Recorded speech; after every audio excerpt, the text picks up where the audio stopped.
এরপরে প্রশ্ন হলো, শোনা যায় যে কোনো কিছু খাওয়া বা পান করার সময় গোপে লেগে গেলে সে খাবার বা পানীয় গ্রহণ করা হারাম কিংবা মাকরু, এটা কি সত্য?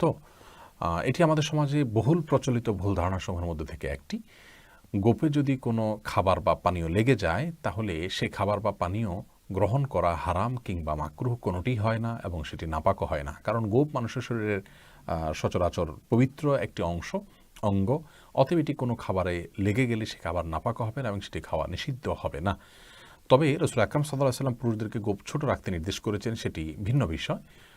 কোনো কারণে যদি গোঁফে খাবার লেগে যায় সেটি নিষিদ্ধ হবে না সে খাবার গ্রহণ করা বা সে পানীয় গ্রহণ করা, এবং এভাবে খাওয়া বা পান করাটা মাকরুহ নয়। তবে হ্যাঁ, স্বাস্থ্যগত দিক থেকে অবশ্যই আমরা বলতে পারি যে গোঁফে যদি খাবার বা পানীয় খুব বেশি লেগে যায় এবং সেটা যদি আমরা খাই ওইভাবে, তাহলে সেক্ষেত্রে এটা অস্বাস্থ্যকর হতে পারে। গোঁফে জীবাণু লেগে থাকতে পারে, ধুলাবায়ু লেগে থাকতে পারে, সেটি আরেকটি বিষয়।